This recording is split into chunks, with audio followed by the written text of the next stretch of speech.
শব্দ দিয়ে বৃন্দাবনে দুটি স্থান আছে, একটি হলো কেশিঘাট আর একটি হলো কেশরকুঞ্জ। তা এই দুটি স্থানের মধ্যে তুই যেখানেই যাবি সেখানেই তোর প্রাণ বল্লভের দেখা তুই পাবি রায়। তাই ললিতা বলছে, শোন রায়, তুই কেশরকুঞ্জে অভিসার কর, আর সেই কেশরকুঞ্জে যদি অভিসার করিস তোর মাধবের দেখা আজ তুই পাবি। তাই রাধারানীও মনের মতো করে সাজ সজ্জা করে আজ সখীগণকে সাথে নিয়ে চলেছে সেই কেশরকুঞ্জে। কেমন ভাবে দেখো চলিলা শ্রীমতী রাধারানী সে অভিসারে। উলুধ্বনি নিতাই গৌর হরি। চলিলা শ্রীমতী রাধারানী শ্যাম অভিসারে। চলিলা শ্রীমতী রাধারানী শ্যাম অভিসারে। আজ ধরিয়া সখীর হাত মিলিতে মাধব ধরিয়া সখীর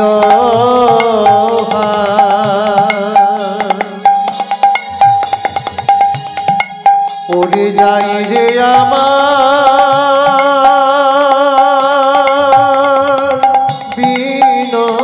বিনোদিনী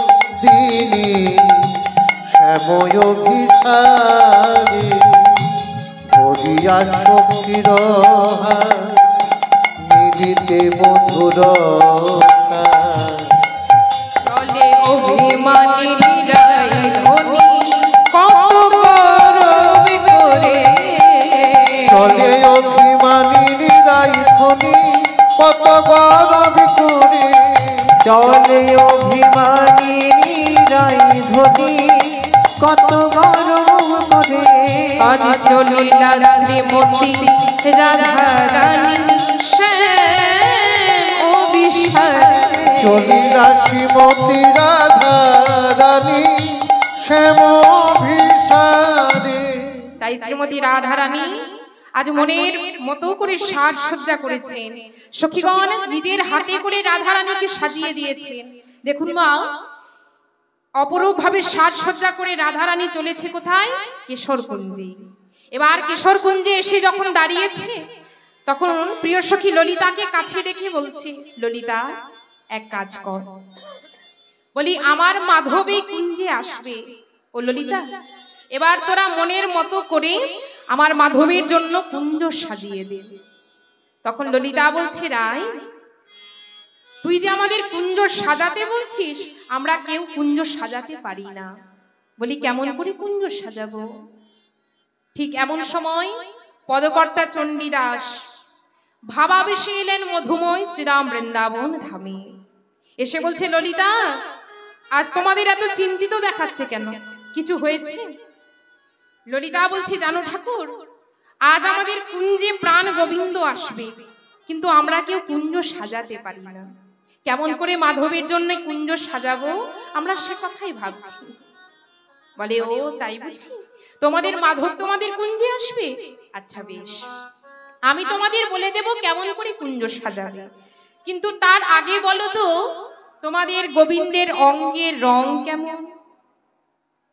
কি গো মায়েরা, গোবিন্দের অঙ্গের রং কেমন গো? কালো। বলে তোমাদের গোবিন্দের অঙ্গের রং কেমন? বলে শোনো শোনো, আমাদের গোবিন্দের অঙ্গের রং উজ্জ্বল শ্যাম বর্ণ। কি বললে? উজ্জ্বল শ্যাম বর্ণ? তাহলে রংটা তো সে কালোই হচ্ছে। তখন সখীগণ বাধা দিয়ে বলছে, না না না না ঠাকুর, অমন কথা মুখেও এলো না। আমাদের মাধব কেন কালো হবে? আমরা কাজল পরা নয়নে তাকে কালো দেখি, আর মাধবের ওই অঙ্গের জ্যোতিতে আমাদের মনের মণিকটা সব আলো হয়ে যায়। বলে, ও বুঝতে পেরেছি, আমার কথা শুনে তোমাদের রাগ হচ্ছে। আচ্ছা বেশ, ও কথা আমি আর বলবো না। তাই এবার শুনে নাও কেমন করে তোমরা কুঞ্জ সাজাবে। যে ফুলগুলি প্রথম কলি মেলেছে, যে ফুলগুলি প্রথম ফুটেছে, কোন ভ্রমর মধুর লোভে সেই ফুলের মধ্যে বসেনি, আর সেই ফুল এনে তোমরা মনের মতো করে কুঞ্জ সাজিয়ে দিও। নিতাই গৌর হরি বল হরি বল। এই বলেই পদকর্তা চণ্ডীদাস বিদায় নিয়েছেন। এবার রাধারানী বলছে, ললিতা যা সখী যা, আর দেরি করিস না, এবার তোরা মনের মতো করে কুঞ্জ সাজিয়ে দে। তাই দেখুন মা, আজ রাধারানীর কথা মতো সখীগণ চলেছে কোথায় না ফুল আনতে, মাধবের জন্য কুঞ্জ সাজাবে বলে। দেখো রাধিকায় দেশে মনের হরিষ কুসুম চয়ন করে, রাধিকায় দেশে মনের হরিষ কুসুম চয়ন করে। দেখো রাধিকায় দেশে মনের হরিষে আজ কুসুম চয়ন করে। রাধিকায় দেশে মনের হরিষে কুসুম চয়ন করে। আমার মল্লিকা মালতী জুই জাতি জুতি সাজাইলা খনে খনে। মল্লিকা মালতী জুই জাতি জুতি সাজাইলা থরে থরে। মল্লিকা মালতী জুই জাতি জুতি সাজাইলা থরে থরে। আজ ফুলেরও আচির ফুলেরও পাচির ফুলেতে ছাইলো ঘর।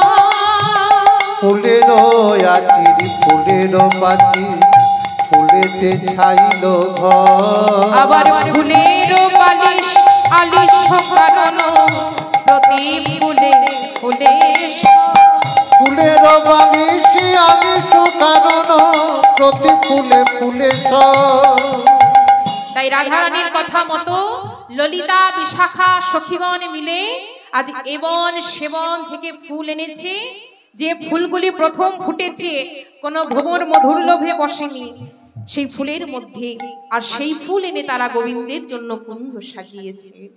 নিজের হাতে তারা মনের মতো করে কুঞ্জ সাজিয়ে দিয়েছেন।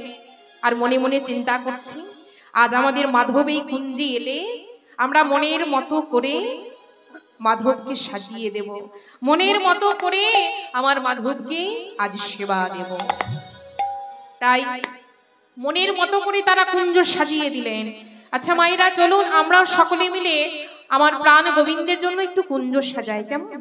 এই মন কুসুম দিয়ে আমরাও গোবিন্দের জন্য একটু কুঞ্জ সাজাবো। মনে চাই প্রাণে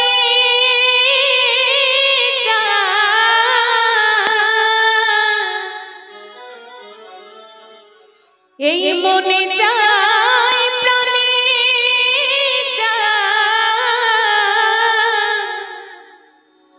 দিলে চাই জানে।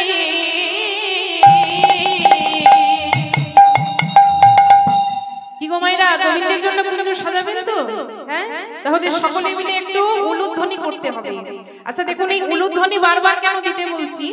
উলুধ্বনি দিলে কি হয় না, উলুধ্বনি দিলে আমার রাধা কৃষ্ণের যুগল চরণ সেবা করা হয়।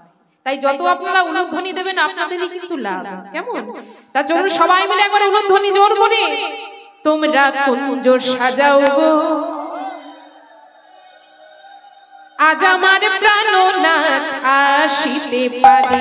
তোমরা কুঞ্জ সাজাও গো আজ আমার প্রাণনাথ আসিতে পারে। তোমরা কুঞ্জ সাজাও গো আজ আমার প্রাণনাথ আসিতে পারে।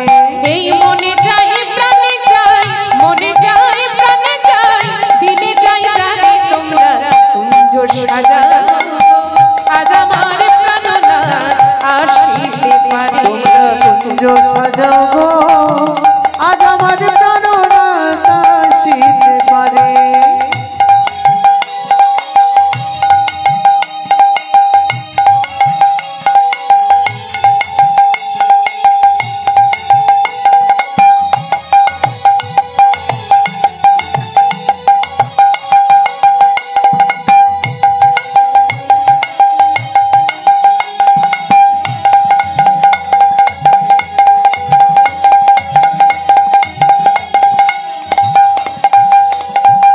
আতর গোলাপ জুয়া চন্দন ছিটাইয়া দাও ঘরে।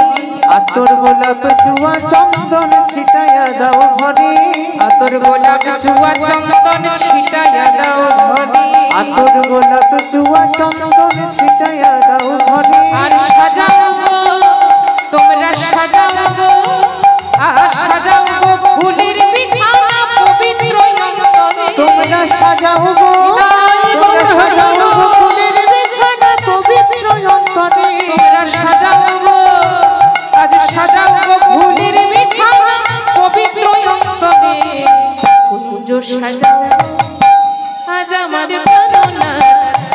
আসিতে পারে। তোমরা কুঞ্জ সাজাও গো আজ আমার প্রাণনাথ আসিতে পারে।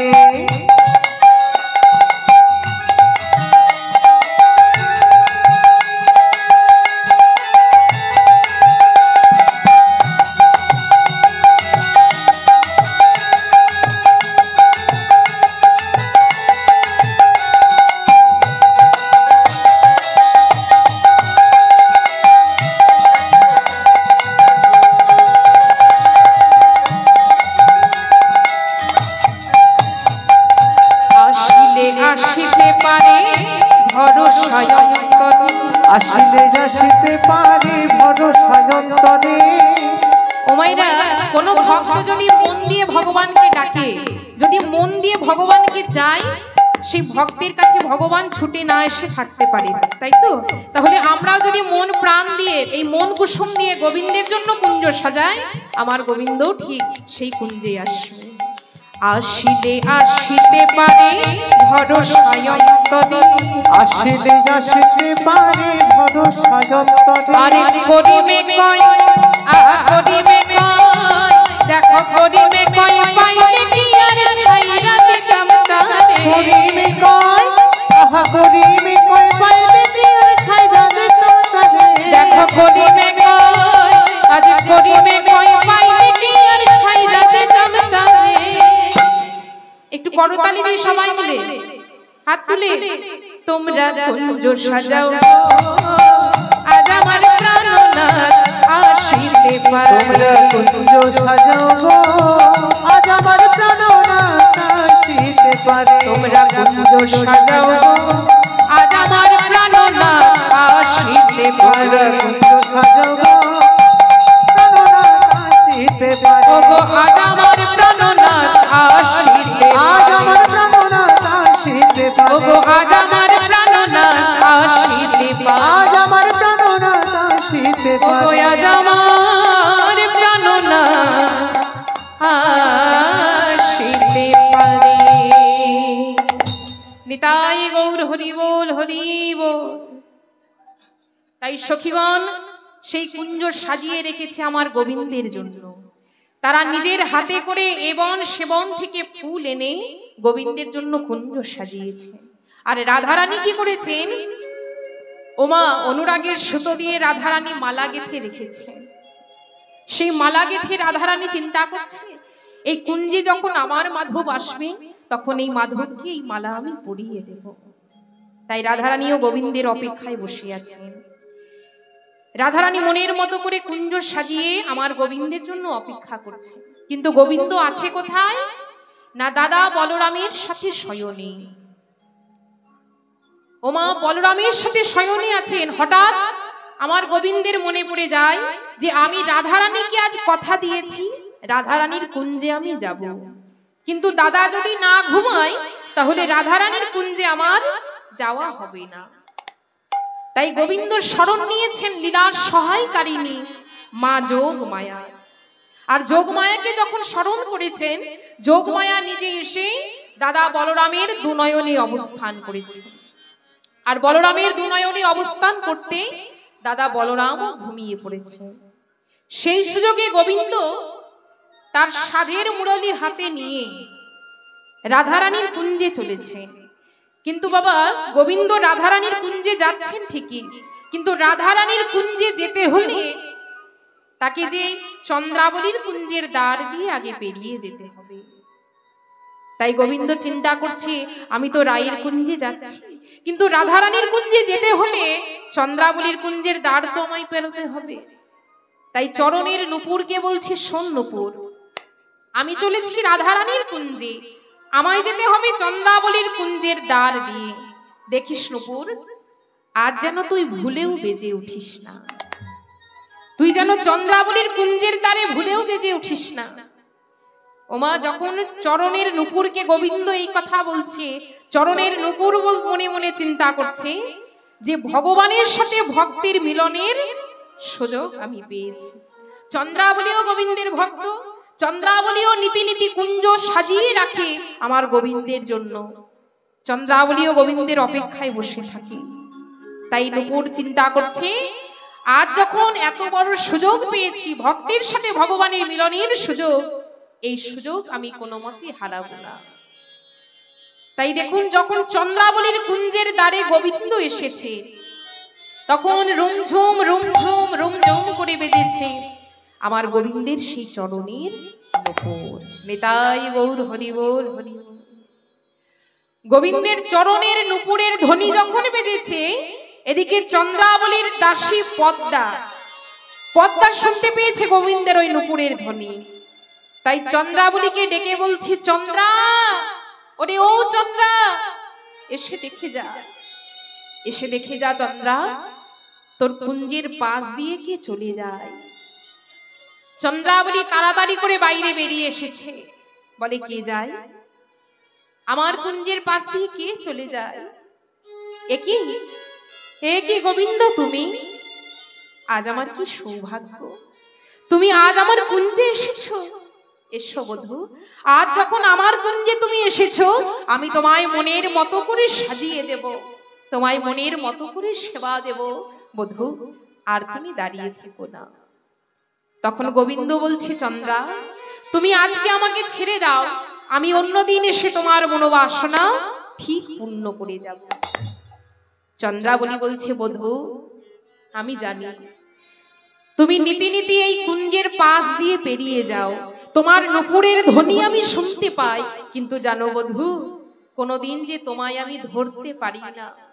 তাই চন্দ্রাবলী আমার গোবিন্দের চরণ দুটি জড়িয়ে ধরে বলছে, বধূ গো, ওগো, এই পথে নীতি করো গতাগতি, নূপুরের ধ্বনি শুনি।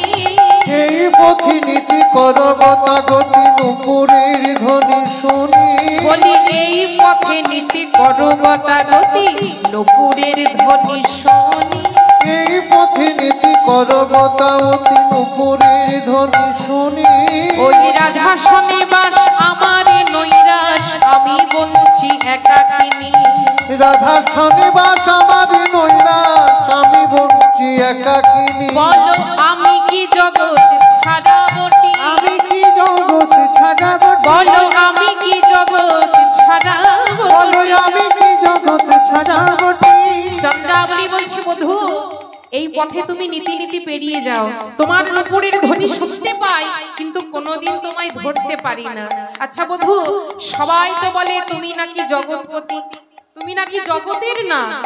তাহলে বধূ, তুমি যদি জগতের পতি হবে, তুমি যদি জগতের নাথ হবে, তাহলে আমি কি এই জগতের মধ্যে নই? বলো বধূ, আমি কি এই জগতের বাইরে? বলো বলো, তুমি যদি জগতে পতি, আমি কি জগৎ ছাড়া বটি? বধূ, তুমি যদি জগৎ পতি, আমি কি জগৎ ছাড়া বটি? ওগো, তুমি যদি জগৎ পতি, আমি কি জগৎ ছাড়া বটি? রাধা শনিবাস আমার নৈরাশ, আমি বলছি একাকিনী। গোবিন্দ বলছে, চন্দ্রা, অমন করে তুমি বলো না। আচ্ছা বেশ, তোমার যখন এত ইচ্ছা, আমি তোমায় কথা দিলাম, তুমি আজকে আমায় ছেড়ে দাও, কাল এসে তোমার মনোবাসনা আমি ঠিক পূর্ণ করে যাব। চন্দ্রাবলী বলছে, জানি। ও বধূ, তুমি কথা দিলে কথা রাখতে জানো, সেটা আমি জানি। কাল তুমি আসবে ঠিকই, কিন্তু বধূ, তোমার সেই কাল আমার কাছে যদি কাল হয়ে দাঁড়ায়। আচ্ছা বলুন তো বাবা, এই নিঃশ্বাসকে কি কোনো বিশ্বাস আছে? কি গো বাবা, আছে? এই আছি, আবার কিছুক্ষণ পর নাও থাকতে পারি। নিঃশ্বাসকে কোনো বিশ্বাস নেই।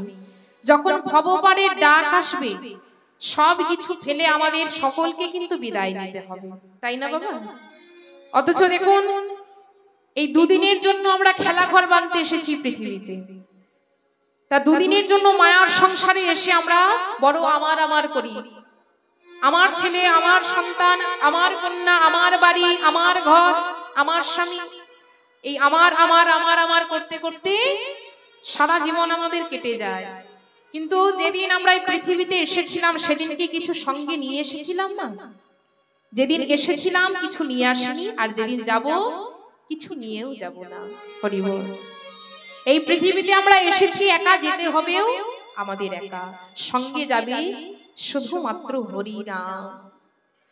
যখন শ্মশান ঘাটে নিয়ে যাওয়া হয় সেই সঙ্গের সাথে হরিনামের ধ্বনি দিয়েই কিন্তু নিয়ে যাওয়া হয়, তাই না বাবা? সেই শ্মশান ঘাটে আনার পর কি করা হয় না, ক্ষিতি অব তেজ মরুত বোম। ক্ষিতি অর্থাৎ হলো মাটি, দেহটাকে শ্মশানে আনার পরে মাটির মধ্যে নামানো হয়। অব অর্থাৎ জল, দেহটাকে ভালো করে জলে স্নান করিয়ে দেওয়া হয়। তেজ অর্থাৎ হলো আগুন। এই দেহটাকে চিতার মধ্যে সাজিয়ে দিয়ে অগ্নি সংযোগ করা হয়।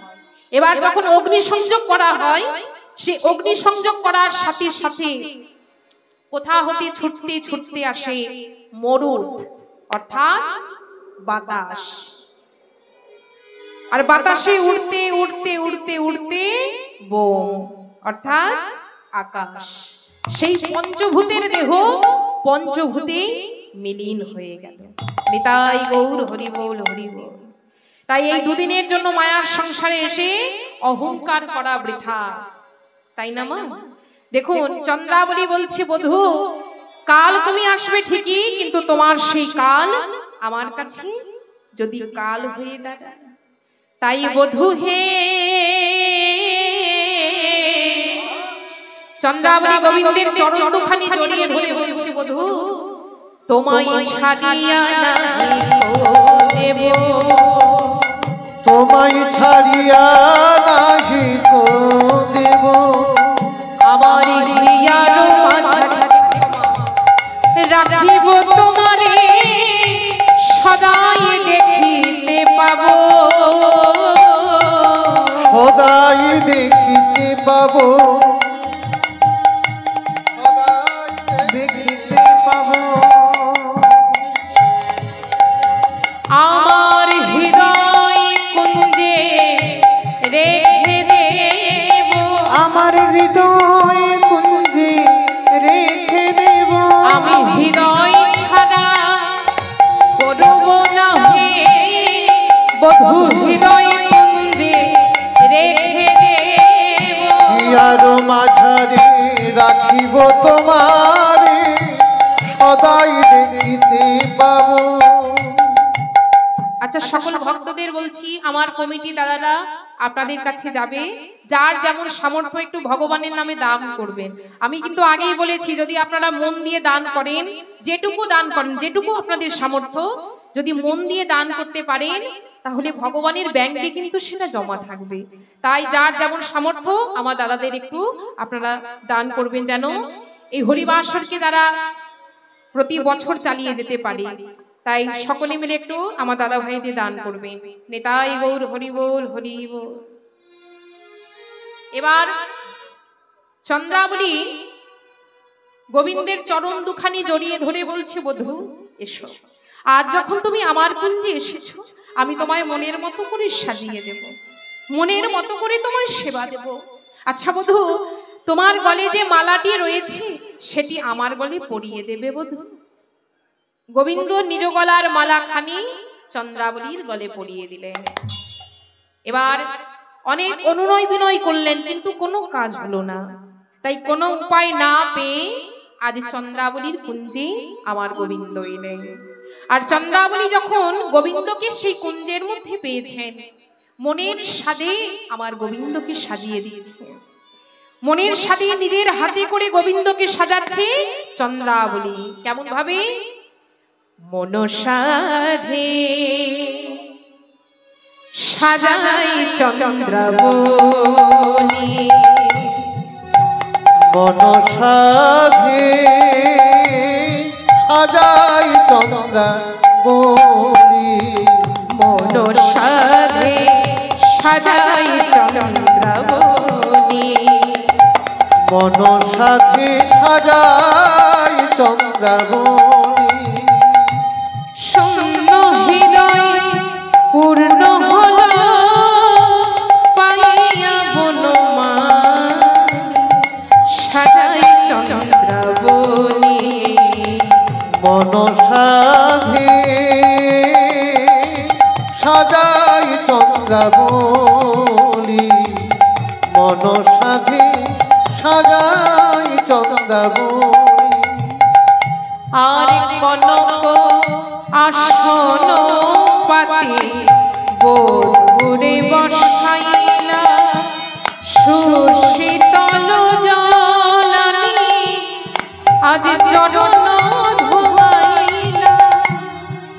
কনক আসন পাতি বধূরে বসাইলা সুশীতল জলানি চরণ ধোয়াইলা আবার কপাল উপরে দিল সিন্দুরের বিন্দু তার অধরে কাজল দিল আঁকি কপাল উপরে দিল সিন্দুরের বিন্দু অধরে কাজল দিল আঁকি আবার নিজ অঙ্গের শাড়ি দিলা আজরিয়া ধনি সাজাই চন্দ্রাবনি উলুধ্বনি মন সাথে সাজাই চন্দ্রাবনি মন সাথে সাজাই চন্দ্রাবনি আজ গোবিন্দকে যখন কুঞ্জের মধ্যে পেয়েছে মনের সাজে সাজিয়ে দিয়েছে। দেখুন ভগবান ও ভক্তের প্রেমে বাধা পড়ে গেলেন, এটা হলো শুদ্ধ প্রেম। এর মধ্যে কিন্তু কোনো কামের গন্ধ নেই। তা প্রতিটি জীবের অন্তরে ভগবত প্রেম আছে, তারই বিকৃত প্রতিবিম্ব হচ্ছে কাম। দেখুন মা, আমরা যদি জীবনের শুরু থেকে ভগবানকে ভালোবাসতে শিখি তাহলে ভগবত প্রেম কোনোদিন কামে পরিণত হবে না। আর ভগবত প্রেম যদি একবার কামে বিকৃত হয়ে যায় তাকে ফিরিয়ে আনা খুবই কঠিন কাজ। তা সত্ত্বেও কৃষ্ণ ভাবনার অনুশীলন এতই শক্তিশালী, কেউ যদি জীবনের শেষ পর্যায়ে গিয়ে গভীর নিষ্ঠার সঙ্গে কৃষ্ণ ভাবনার অনুশীলন করতে পারে তাহলে কৃষ্ণ প্রেম আবার ফিরে পায়। ভগবান বলেছেন, আমা হতে আমার ভক্ত বড়। ভগবান নিজে ছোট হয়েছেন ভক্তের কাছে। ভগবান বলেছেন, যে করে আমার আশ আগে করি তার সর্বনাশ, তবুও যদি না ছাড়ে আশ আমি হই তার দাসের দাস। নিতাই গৌর হরি বল হরি বল। ভগবান কিন্তু কোনো কিছু চাই না, শুধু ভক্তি দিয়ে তাকে ডাকতে হবে। কিন্তু সেই ভক্তি দিয়ে ডাকার মতো আমরা একটু ভগবানকে ডাকতেও পারি না। কেউ যদি দুফোঁটা নয়নে জল ঝরিয়ে আমার ভগবানের চরণে দিতে পারে সেই ভক্তেরটাকে ভগবান সাড়া দেয়। ভগবান বললেন, যে করে আমার আশ আগে করি তার সর্বনাশ। যদি কোনো ভক্ত আমার ভজনা করে, যদি কোনো ভক্ত আমায় মন দিয়ে ডাকে, দেখবেন মা, আমরা অনেকেই বলে থাকি যারা ভগবানের প্রকৃত ভক্ত তারা কিন্তু অনেক সময় বলে থাকে যে আমরা তো দিনরাত ভগবানকে ডাকছি, সব সময় অন্তরে ভগবানকে রাখছি, তাহলে ভগবান কেন আমাদের এত কষ্ট দিচ্ছে? কেন ভগবান আমাদের এত কষ্ট দিচ্ছে? বলি তো মা, কিন্তু ভগবান বেশি কষ্ট তাদের দেন যে ভক্ত ভগবানের কাছে খুব প্রিয়, যে ভক্ত ভগবানের খুব কাছে, সেই ভক্তকে কিন্তু ভগবান বেশি পরীক্ষা নেন, বেশি কষ্ট দেয়। কিন্তু সেই কষ্ট দুঃখ পাবার পরেও যদি ভগবানের চরণ সেই ভক্ত না ছাড়ে, ভগবান সেই ভক্তির দাসের দাস হয়ে যায়। নিতাই গৌর হরি বল। তাই ভগবানকে ডাকতে হলে ডাকার মতো ডাকতে হবে। আমরা মন প্রাণ দিয়ে যদি ভগবানের চরণে মন সঁপে দিয়ে ভগবানকে ডাকতে পারি, ভগবানও সকল বিপদ থেকে আমাদের সে রক্ষা করবে। এই দেহের রাজা হলো মন, দেহটার রাজা হলো মন। আর এই মন কিন্তু খুবই চঞ্চল। স্থির হয়ে মনকে স্থির রেখে ভগবানের প্রতি বিশ্বাস নিয়ে আমরা কোনোদিন ভগবানকে ডাকতে পারি না। ডাকার মতো যদি ডাকতে পারা যায় ভগবানকেও কাছে পাওয়া যায়। চাই ভক্তি আর বিশ্বাস। আর এই ভক্তি ও বিশ্বাস আনতে হলে সবার আগে মনটাকে সঠিক পথে চালনা করতে হবে। দেহের রাজা হলো এই মন।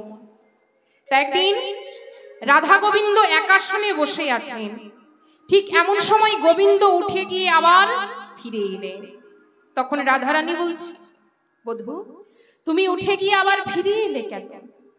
গোবিন্দ বলছে, রাধে আমি তোমার কাছ হতে উঠে গেলাম এই জন্য, এক ধোপা কতগুলি কাপড় কেচে রোদ্রে শুকোতে দিয়েছি, আর ওদিকে এক রাখাল বালক গোবৎসের পেছনে ছুটতে ছুটতে সেই ধোপার ওই কাপড়ের ওপর দিয়ে পেরিয়ে গেছে।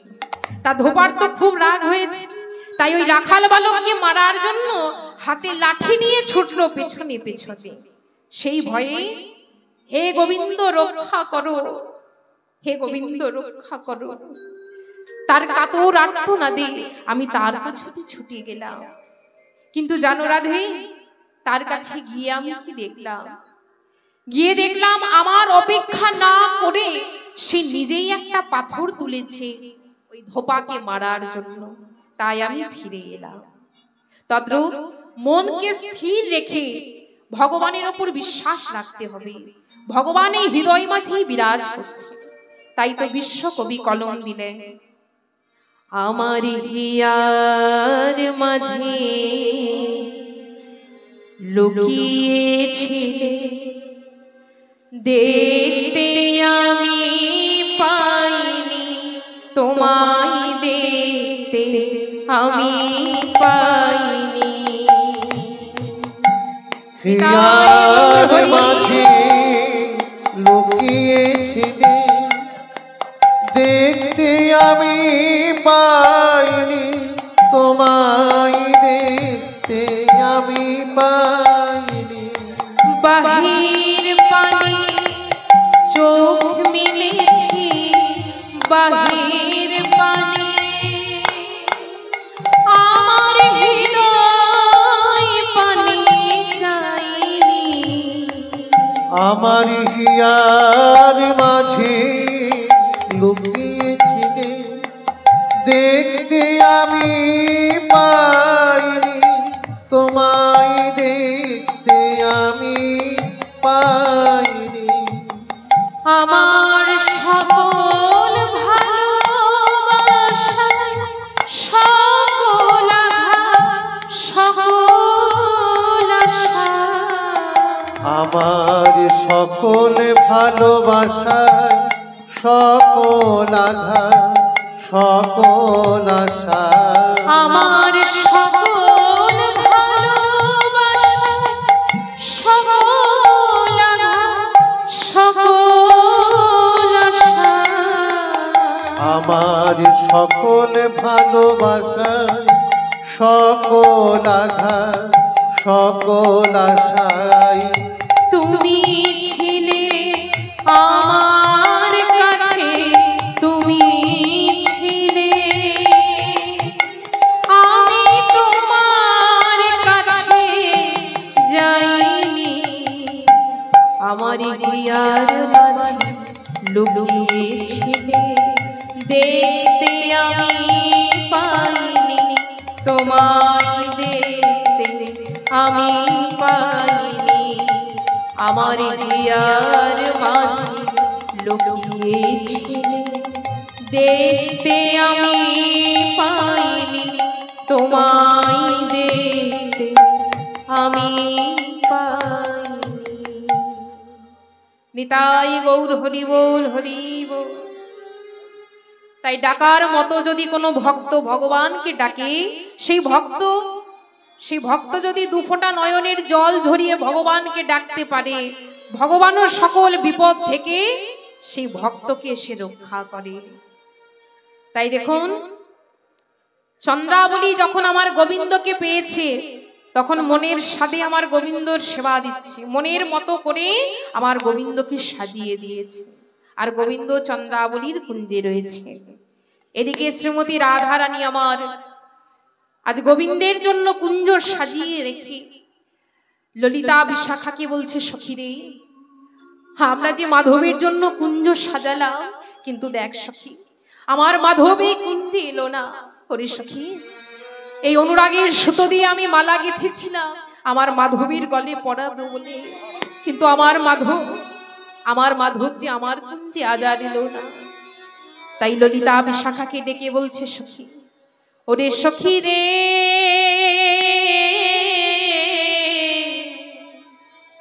আমি বধুর লাগিয়া সেজ বিছাইনু গাথিনু ফুলের মালা বধুর লাগিয়া সেজ বিছাইনু গাথিনু ফুলের মালা আমি বধুর লাগিয়া সেজ বিছাইনু ওরে গাথিনু ফুলের মালা এলো না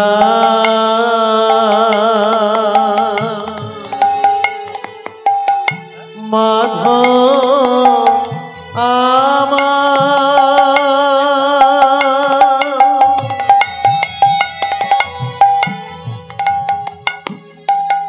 নিশিপ্রা প্রভাত হলো নিতাই গৌর হরি বল হরি বল। এলো না ওরে ললিতা বধুর লাগিয়া সেজ বিছাইনু গাথিনু ফুলের মালা আমি তাম্বুল সাজাইনু আর দীপ জ্বালিনু মন্দির হইল আলা মন্দির হইনু আলা আমার মন্দির হইনু আলা আমার প্রাণ বধূ আসবে বলে আমার প্রাণ বধূ আসবে বলে কত যতন করে আমি কুঞ্জ সাজালাম প্রাণ বধূ আসবে বলে কত যতন করে কুঞ্জ সাজালাম প্রাণ বধূ আসবে মনে কত যতন করে আমি কুঞ্জ সাজালাম প্রাণ বধূ আসবে বলে মন্দির হইনু আলা আমার মন্দির হইনু আলা রাধারানী বলছে সখীরে যে কুঞ্জ মাধবের জন্য আমরা সাজিয়েছিলাম নিজের হাতে যে কুঞ্জ সাজিয়েছি ওরে এক কাজ কর আমার মাধব আর এই কুঞ্জে আসবে না সখী এই সাজানো কুঞ্জ তোরা যমুনার জলে ভাসিয়ে দিয়ে আয় যা ললিতা যা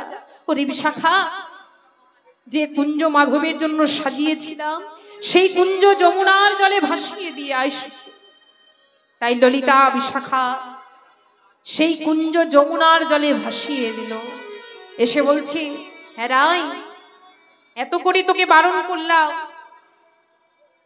এত করে তোকে বল নিষেধ করলাম ওই কালারবাসী তুই শুনিস না ও হলো কুল না সাবাসী কিন্তু আমাদের কথা তুই শুনলি না এখন আমরা কি করব বল রাধারানী বলছি ললিতা তুই বলে দে সখী এখন আমি কি করব তখন ললিতা বলছে বেশ রাই শোন এক কাজ কর তুই এই কুঞ্জের মধ্যে মান করে বস তুই যদি কুঞ্জের মধ্যে মান করে বসিস দেখবি তোর মাধব এসে ঠিক তোর মান ভাঙাবে তাই রাধারানীও কি করেছে ললিতার কথা মতো যে কুঞ্জ মাধবের জন্য সাজিয়ে রেখেছিল সেই কুঞ্জের মধ্যে নীল বসন দিয়ে বদন ঢেকে আমার রাধারানী মান করে বসলেন কুঞ্জ শনি কোশহে মানি নিরা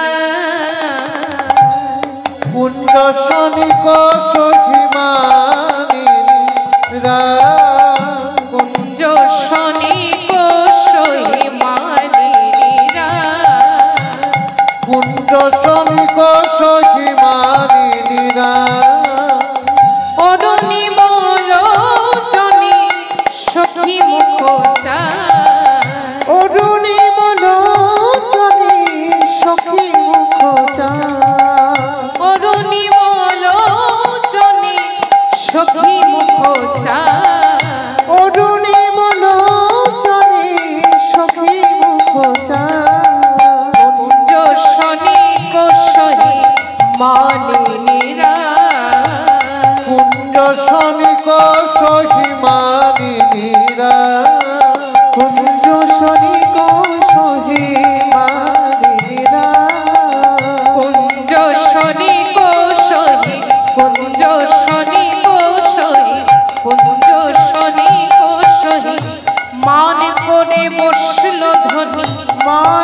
করে বসল ধনী, মান করে বসল ধনী, মান করে বসল ধনী, ওই মান বিধানায় কমলিনী, মান করে বসল ধনী, মান বিধানায় কমলিনী, মান করে বসল ধনী, মান বিধানায় কমলিনী, মান করে বসল ধনী, মান বিধানায় কমলিনী, মান করে বসল ধনী। সেই কুঞ্জের মধ্যে রাধারানী তখন মান করে বসলেন, মনে মনে চিন্তা করছি আমার মাধব এসে ঠিক আমার মান আজ ভাঙিয়ে যাবে। তাই নীল বসন দিয়ে বদন খানি ঢেকে রাধারানী আবার বসে থাকলেন সেই কুঞ্জের মধ্যে। আর এদিকে গোবিন্দ আছে কোথায় না চন্দ্রাবলীর কুঞ্জে। ও মাইরা, চন্দ্রাবলী আমার গোবিন্দের সেবা করছে, মনের সাথে গোবিন্দকে সাজিয়েও দিয়েছে। তাই এবার চন্দ্রাবলী গোবিন্দের সেবা করতে করতে গোবিন্দের চরণে মাথা রেখে ঘুমিয়ে পড়েছে।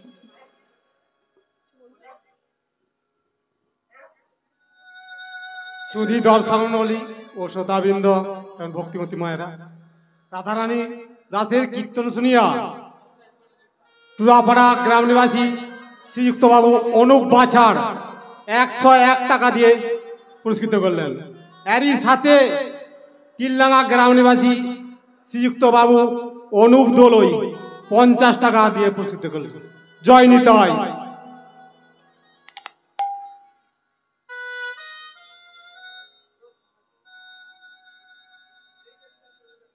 জয় নিতাই, জয় গো। তাই চন্দ্রাবলী গোবিন্দের সেবা করতে করতে গোবিন্দের চরণে মাথা রেখে ঘুমিয়ে পড়েছে।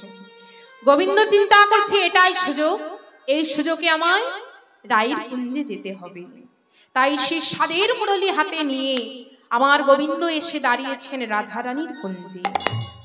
রাধারানীর কুঞ্জে এসে যখন দাঁড়িয়েছেন, সম্মুখে দেখেছেন ললিতাকে। ললিতা বলছে, কে গো তুমি? হ্যাঁ, গোবিন্দ বলছে, সে কি গো, তুমি আমায় চিনতে পারছো না? বলে, না না, আমি তোমায় চিনতে পারছি না। কে তুমি? বলে, আমি তোমাদের শ্যাম। ও, তুমি আমাদের শ্যাম? তাই বলি আমার নাম ধরে কে ডাকছি? তা হ্যাঁ গো শ্যাম, তোমার আসার কথা কখন ছিল? গোবিন্দ বলছে, কেন গো? কাল রাত্রে। কিন্তু ও শ্যাম, তুমি এলে কখন? বলে, কেন সকালে? তখন ললিতা বলছে, শ্যাম, তোমায় হেরে শ্যাম অঙ্গ জলে কেন হে জ্বালাতে গেলে? তোমায় ঘিরে স্বামী অঙ্গ জলে কেন হে জ্বালাতে? তোমায় হেরে শ্যাম অঙ্গ জলে কেন হে জ্বালাতে গেলে? তোমায় ঘিরে স্বামী অঙ্গ জলে কেন হে জ্বালাতে? ছি ছি বধূ লাজ লাগে না, বাসি ফুলে কি মধু মেলে? ছি ছি বধূ লাজি লাগে না, বাসি ফুলে কি মধু মেলে? ছি ছি বধূ লাজ লাগে না, বাসি ফুলে কি মধু মেলে? ছি ছি বধূ লাজি লাগে না, বাসি ফুলে কি মধু মেলে?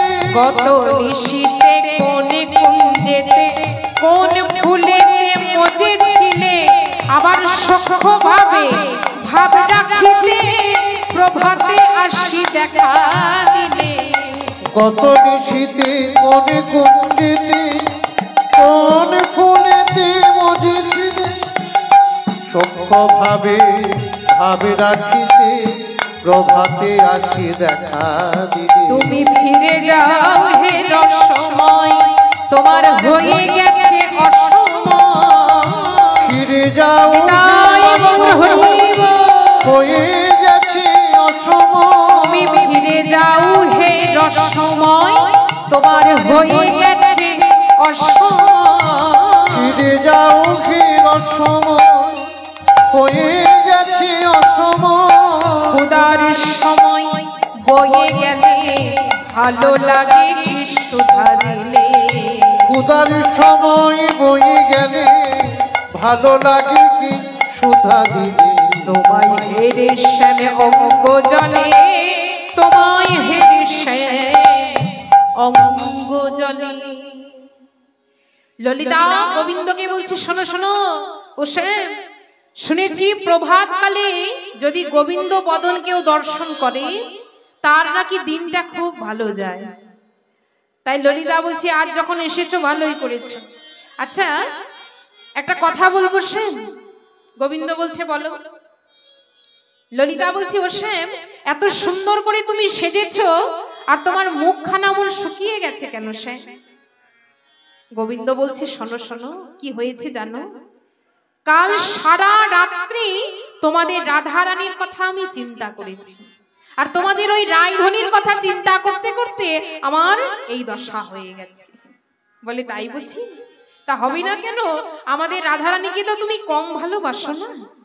এবার যখন গোবিন্দের ওই কপালে চেয়েছে, ওমা চন্দ্রাবলী যখন গোবিন্দকে সাজাচ্ছিল সিঁদুরের দাগ কপালের মধ্যে লাগিয়ে দিয়েছিল।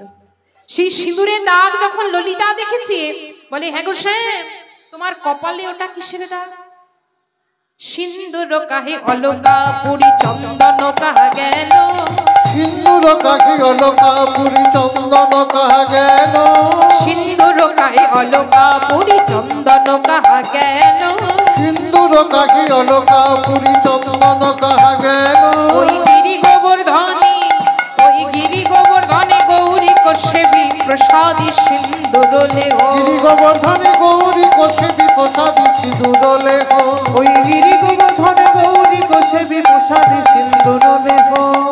ললিতা বলছে শ্যাম, তোমার কপালে ওটা কিসের দাগ? তুমি সিঁদুরের দাগ কোথায় লাগিয়েছো? গোবিন্দ বলছে তবে শোনো, এই সিঁদুরের দাগ কোথায় লেগেছে জানো? আজ আমি গিরি গোবর্ধনে গিয়েছিলাম গৌরী পূজা করতে, তাই সেই প্রসাদী সিঁদুর ওরা আমার কপালের মধ্যে লাগিয়ে দিয়েছে। ললিতা বলছে তাই বুঝি শ্যাম? আচ্ছা তুমি যা বলছো তা ভেবে বলছো তো? বলে হ্যাঁ গো, আমি তোমায় যা বলছি তা ভেবেই বলছি। আচ্ছা বেশ, এবার বলো তুমি তো পরিধান করো পীতাম্বর, বলি আজকাল শাড়ি পরে তুমি এসেছো। বলো শ্যাম কার শাড়ি পরে এসেছো? গোবিন্দ বলছে শাড়িটার কথা বলছো? বলে হ্যাঁ ওই শাড়িটার কথা বলছি।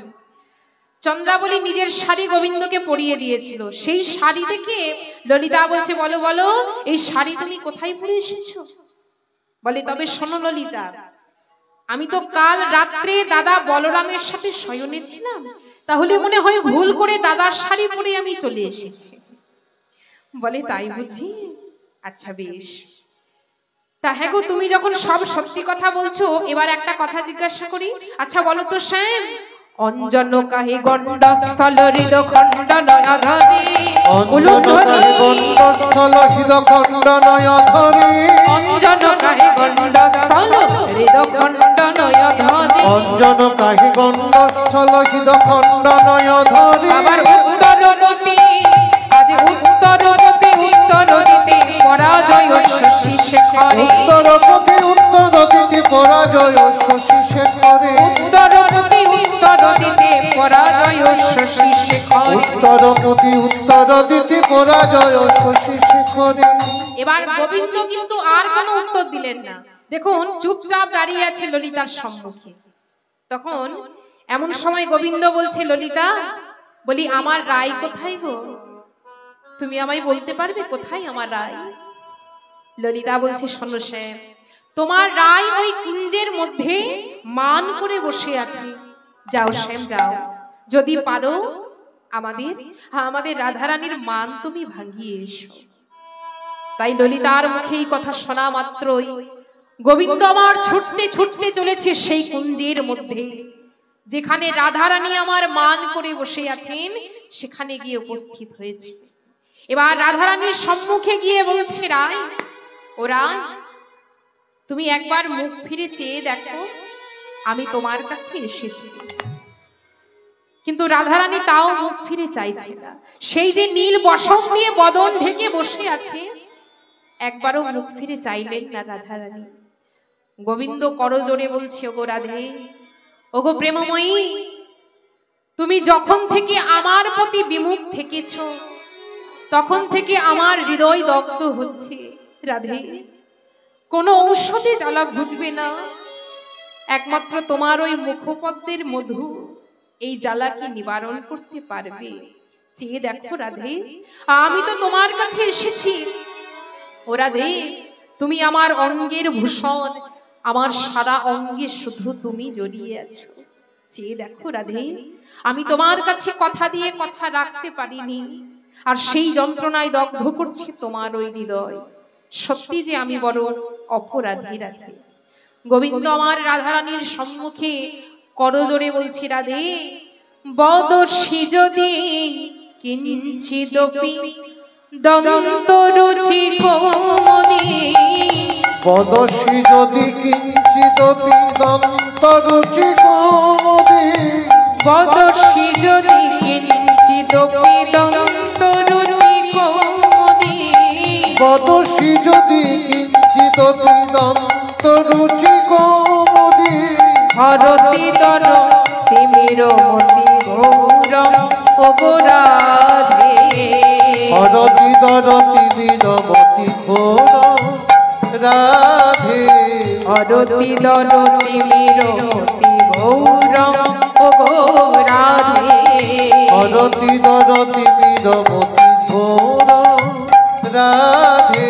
তমসি মম জীবন তমসি মম ভূষণ, তমসি মম জীবন তমসি মম ভূষণ। গোবিন্দ বলছে, শোনো রাধে, তমসি মম জীবন, তুমি আমার জীবন, তমসি মম ভূষণ, তুমি আমার অঙ্গের ভূষণ। রাধে, অমন করে তুমি থেকো না, এবার তুমি চেয়ে দেখো।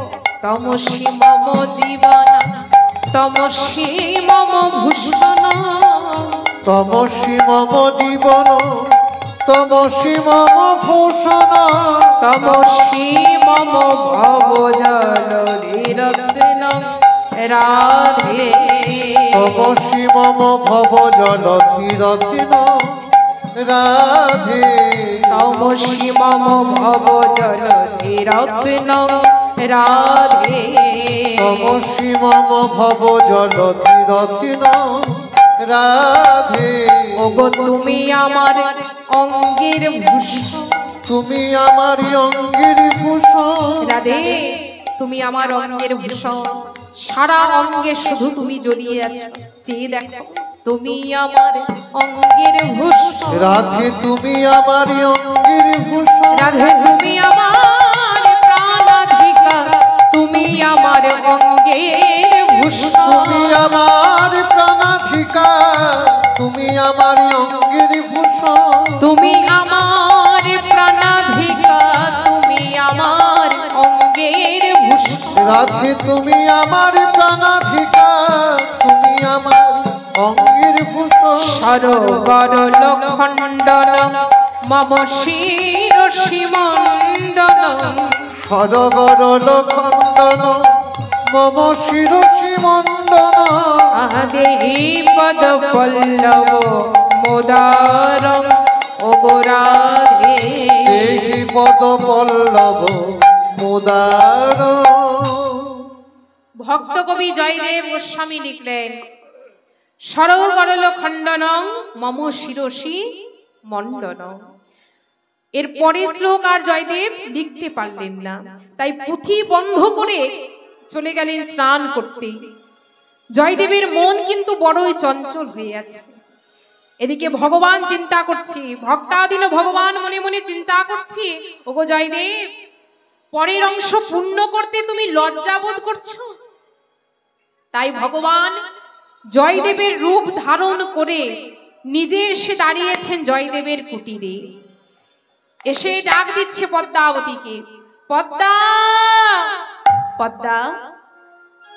পদ্মাবতী যেই না জয়দেবকে দেখেছে আশ্চর্য হয়ে গেলেন, বলে এ কি স্বামী, তুমি তো এই মাত্র স্নানে গেলে, এত তাড়াতাড়ি ফিরে এলে? বলে জানো পদ্মা, যেতে যেতে আমার একটা অসম্পূর্ণ শ্লোক মনে পড়ে গেল, ভাবলাম যদি আমি ভুলে যাই, তার জন্য আবার আমি ফিরে এলাম। এই বলে ভক্তাধীন ভগবান নিজের হাতে সেই অসম্পূর্ণ শ্লোককে পূর্ণ করে দিলেন। দেহি পদ পল্লব মোদার। অসম্পূর্ণ শ্লোক পূর্ণ করে দিলেন ভগবান। এবার পদ্মাবতীকে বলছে, শোনো পদ্মা, এক কাজ করো, আমার সেবার ব্যবস্থা তুমি এবার করে দাও।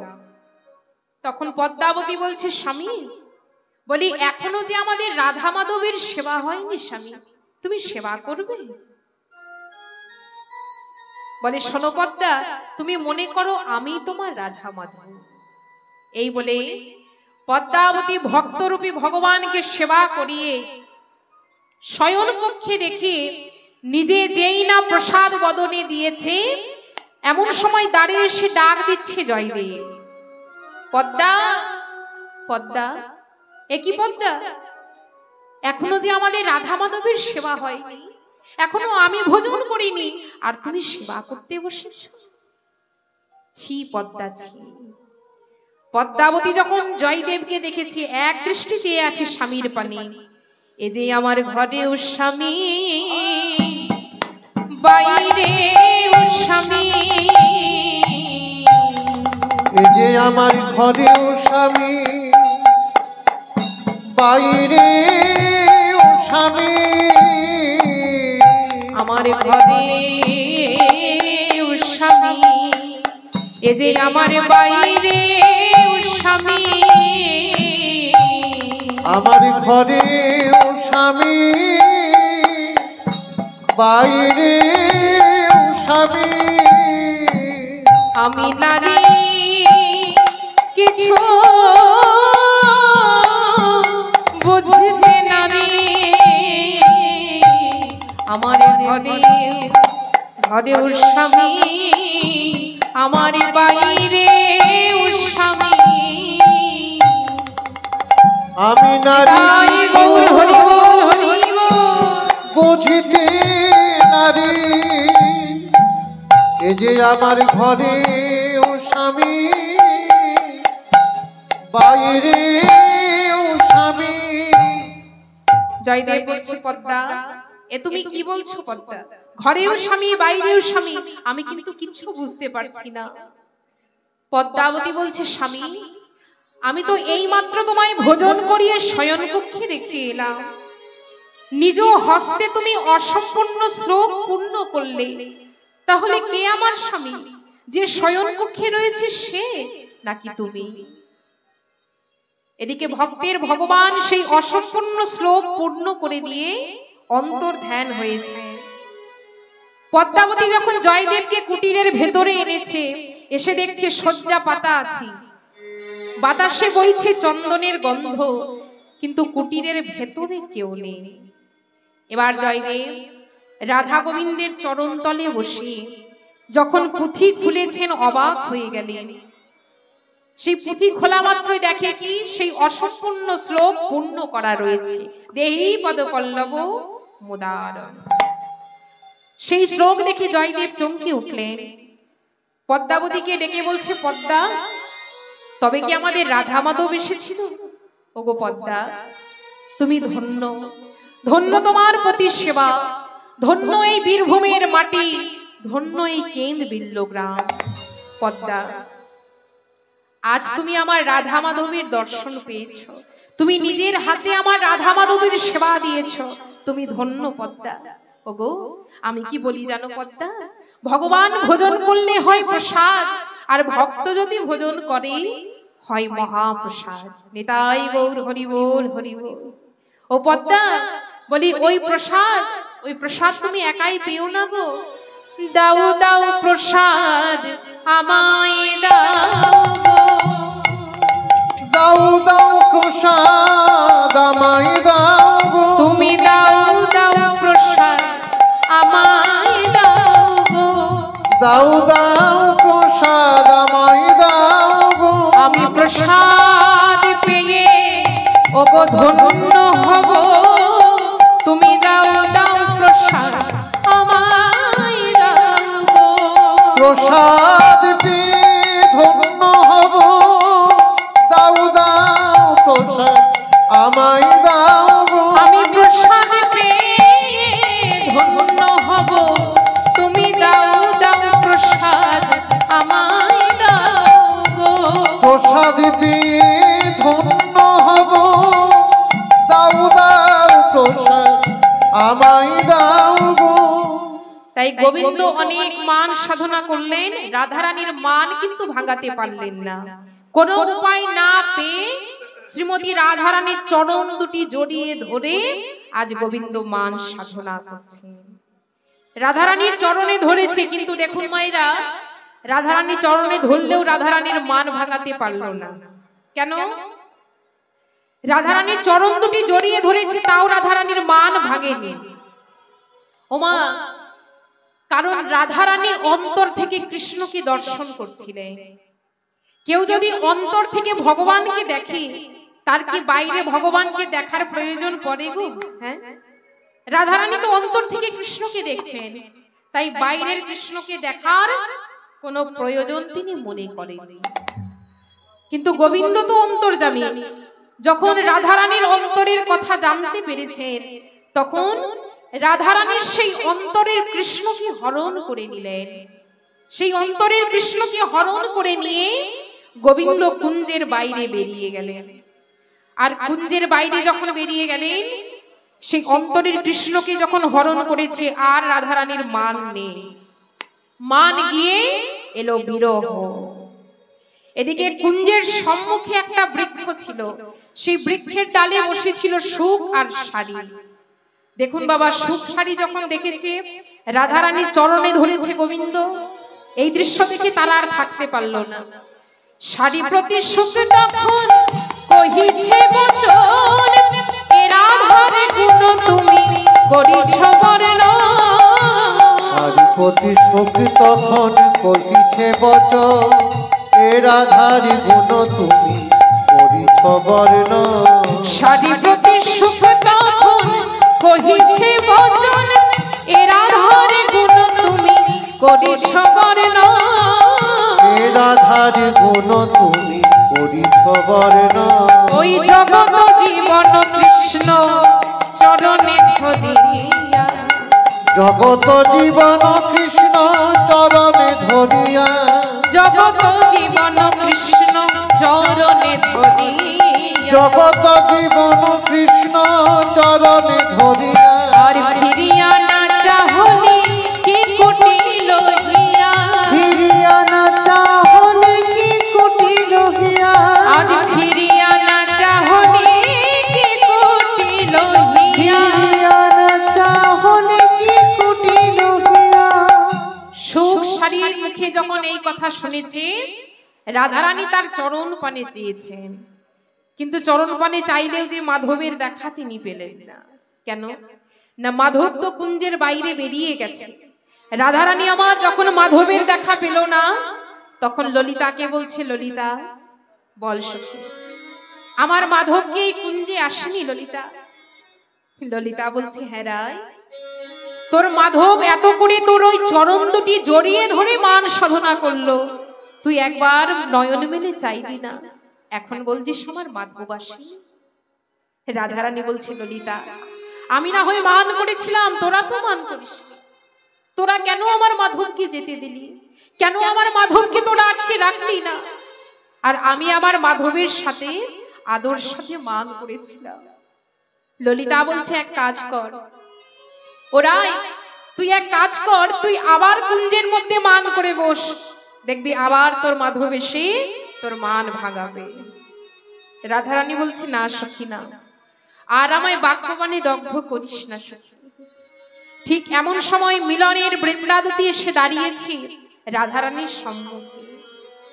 বলে, ললিতা আমাদের রায়কে তো কাঁদাচ্ছিস কেন? এই রায়, কি হয়েছে আমাদের বল? আমরা তো প্রেমের কারিগর, এরূপ প্রেম আমরা কত ভেঙেছি, কত গড়েছি, শুধু বলে দে আমাদের কি করতে হবে রায়। রাধারানী বলছে, শোন বৃন্দা, তুই যদি আমার মাধবের সাথে আজ আমাকে মিলিয়ে দিতে পারিস, তুই আমার কাছে যা চাইবি আমি তোকে আজ তাই দেব। রাধারানী যখন এই কথা বলেছি, বৃন্দা বলছে, তাই বুঝি রায়, আমি তোর কাছে যা চাইবো তুই আমায় তাই দিবি? বলে, হ্যাঁ রায়, হ্যাঁ, তুই আমার কাছে যা চাইবি আমি তোকে তাই দেব। বলে, বেশ রায়, আমি যদি তোর মাধবকে তোর কাছ থেকে চাই, তুই কি আমায় দিবি রায়? রাধারানী বলছে, না সখী, মাধবকে বাদ দিয়ে তুই অন্য কিছু বল। বৃন্দা বলছে ওরাই এই ত্রিজগতে মাধবের চাইতে আর এমন কি আছে যা তোর কাছে আমি চাইবো রা। বেশ, তবে শোন, মাধবের সাথে তোকে যদি আজ আমি মিলিয়ে দিই, তুই আমায় একটা জিনিস দিস রায়। রাধারানী বলছে বল তোর কি চাই বল। তখন বৃন্দা কি করেছে, রাধারানীর চরণ দুটি জড়িয়ে ধরে রাধারানীকে বলছে রাধে যেন যুগল পদে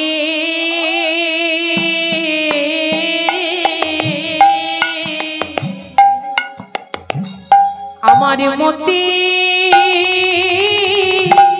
থাকে,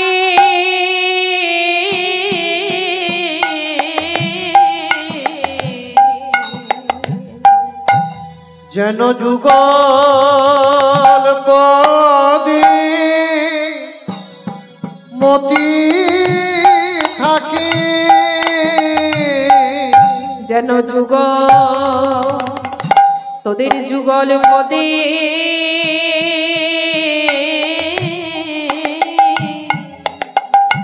যুগল পদে মতি থাকে,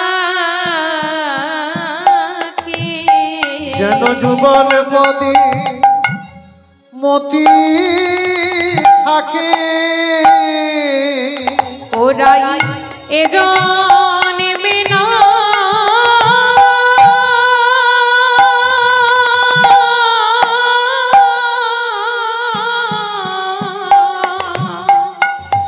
রাধে জন্মে জন্মে রাধে তোর কাছে মোর এই মিনতি, যেন যুগ পদে আমার মতি থাকে। ও গোরাধে বিনোদিনী, যেন যুগ পদে আমার মতি থাকে। আমরা যুগল মন্ত্রীর উপাসনা, ওরাই এ জন্মে নয় বলি জন্মে জন্মে রাধে তোর কাছে মোর এই যেন মিনতি, যুগল পদে আমার মতি থাকে। যেন যুগল পদে মতি ওরাই এ থাকে। জন্মে নয় জন্মে জন্মে রাধে তোর কাছে মোর এই এ মিনতি, জন্মে নয় জন্মে ও গো এ জন্মে নয় জন্মে জন্মে যুগল পদে মতি থাকে। নিতাই গৌর হরি বল। পদে মতি থাকে, এ জন্মে নয় জন্মে জন্মে যুগল পদে মতি থাকে। যেন যুগল পদে মতি থাকে। বৃন্দা বলছে যে রায় তোর চরণের ধুলি আমার মাথায় নিয়ে এবার আমি যাত্রা করি। তাই বৃন্দাবতী রাধারানীর কাছ থেকে বিদায় নিয়ে চলেছে গোবিন্দের সন্ধানে। সব জায়গায় গোবিন্দকে খুঁজেছে, কিন্তু গোবিন্দের দেখা কোথাও পেল না। অবশেষে সব জায়গায় খোঁজার পর এলো যমুনার তীরে। সেই যমুনার তীরে এসে দেখছে আজ গোবিন্দ ধুলায় গড়াগড়ি দিয়ে রাধা রাধা বলে কাঁদছে। মুখে সদা সর্বদাই রাধারানীর নাম, আর যমুনার তীরে ধুলায় গড়াগড়ি দিয়ে গোবিন্দ আমার কাঁদছে। তা দেখে বৃন্দাবতী কি করেছে না, বৃন্দা এমন ভাব দেখিয়ে চলেছে যেন আমার গোবিন্দকে দেখেনি। আর এদিকে গোবিন্দ যখন বৃন্দাকে দেখতে পেয়েছে তখন তাড়াতাড়ি করে অঙ্গের ধুলাগুলি ঝেড়েছে। সেই অঙ্গের ধুলা ঝেড়ে তাড়াতাড়ি উঠে বসেছে, ভাবছে বৃন্দা হয়তো আমাকে নিতে এসেছে। বলে বৃন্দা, ও বৃন্দা তুমি কি কোনো কাজে চলেছ বৃন্দা? বৃন্দা বলছে হ্যাঁ গো শ্যাম, আজ আমাদের মান দেবীর পুজো হবে। ও শ্যাম, আমাদের মান দেবীর পুজো হবে জানো শ্যাম, জানো? তাই আমি ফুল তুলিতে যাই, আমি ফুল তুলিতে যাই, ফুল তুলিতে যায়, ফুল তুলিতে যায়, আমি ফুল তুলিতে যাই, ফুল তুলিতে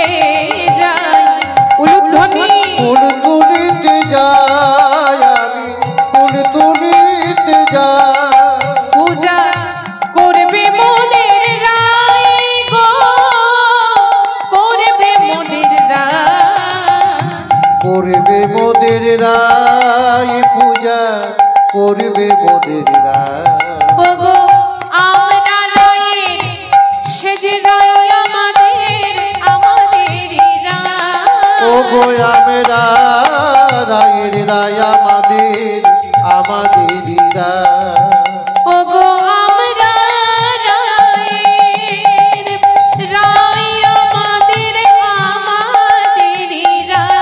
ওগো আমরা রায়ের রায় আমাদের রায় আমি ফুল তুলিতে যাই ফুল তুলিতে যাই নিতাই গৌর হরি আমি ফুল তুলিতে যাই ফুল তুলিতে যাই আমি ফুল তুলিতে যাই বৃন্দা বলছে শোনো শ্যাম আমাদের মান দেবীর পুজো হবে তো তাই আমি ফুল তুলতে যাচ্ছি গোবিন্দ বলছে বেশ বৃন্দা বলি একটা কথা তোমায় বলবো বৃন্দা বলছে বলো কি বলবে গোবিন্দ বলছে ওর বৃন্দা আমি কি বলি এই বৃন্দাবনের সবাই আমাকে নীল কমল বলে ডাকে তা তুমি আমায় নিয়ে চলো না আমি তোমাদের মান দেবীর পুজোয় লাগি তখন বৃন্দা বলছে না গো শ্যাম না এই ঝরা ফুলে আর পুজো হবে না সে এবার আমি চললাম গোবিন্দ বৃন্দাকে ডেকে বলছে শোনো বৃন্দা একটা কথা শুনে যাও বলে বলো কি বলবে একটু তাড়াতাড়ি করে বলো গোবিন্দ বলছে শোনো বৃন্দা আমার রায়ের সাথে আজ আমায় মিলিয়ে দিতে পারবে বৃন্দা বলে ও এই তোমার আসল কথা এর জন্য এতক্ষণ ধরে তুমি আমায় ডাকছিলে আচ্ছা বেশ তোমায় মাধবের সাথে আজ মিলিয়ে দেব কিন্তু মাধবের সাথে রায়ের সাথে মিলিয়ে দিলে তো এই বেশে মেলাতে পারবো না তোমায় এক নতুন বেশে সাজতে হবে আর সেটা হলো যোগী বেশ গোবিন্দ বলছে কিন্তু যমুনার তীরে যোগী বেশ আমি কোথায় পাবো বৃন্দা বলছে সে কি গো তোমার আবার যোগী বেশের অভাব তোমার গুরুদেব স্বয়ং যোগী তোমার গুরুদেবকে তুমি স্মরণ করো তোমার গুরুদেব তোমায় যোগী বেশ দিয়ে যাবে তাই গোবিন্দ বৃন্দার কথা মতো সেই যমুনার জল নিয়েছে আর দল শ্যাওলা নিয়েছে যমুনার জল আর দল শ্যাওলা দিয়ে স্মরণ নিচ্ছেন কৈলাসপতি ভোলানাথে ওং শিবায় শান্তায় করুণোত্রায় হেতবে নিবেদয়ামি চ তুমানং তং গতি পরমেশ্বর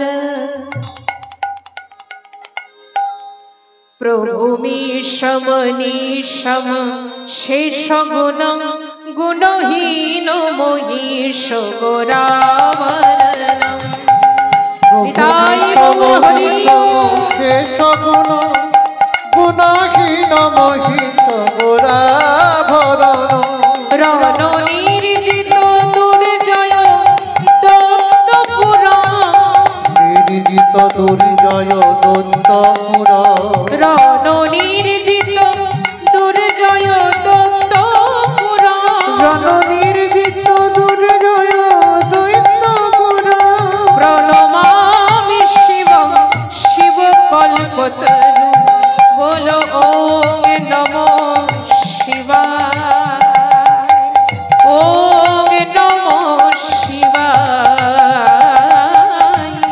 ওম নমঃ শিবায় ওম নমঃ শিবায় ওম নমঃ শিবায় ওম নমঃ শিবায় গিরিরাজ সুতম্বিত বামতনু তনু নিন্দিত রাজিত কোটি বিধু গিরিরাজ সুতাম্বিত বাম তনু তনু নিন্দিত রাজিত কোটি বিধু বিধি বিষ্ণু শিরোধিত পাদ যুগম বিধি বিষ্ণু শিরোহিত পাদ যুগ প্রণমামি শিবং শিব কল্পতরু সবাই মিলে একবার ভোলানাথকে আমরাও স্মরণ করব, কেমন? সবাই একটু করতালি দিয়ে বলুন, ওং নমো শিবায়, ওং নমো শিবায়, ওম নমো শিবায়, ওম নমো শিবায়, বলো ওং নমো শিবায়, ওং নমো শিবায়, ওম নমো শিবায়, ওম নমো শিবায়। গোবিন্দ যমুনার জল আর দল শ্যাওলা দিয়ে স্মরণ নিচ্ছেন ভোলানাথের। এদিকে কৈলাসে হর গৌরী যুগলে বসে আছে। গোবিন্দ যখন অঞ্জলি দিয়েছেন সেই অঞ্জলি ভোলানাথের মস্তকে গিয়ে পড়েছে।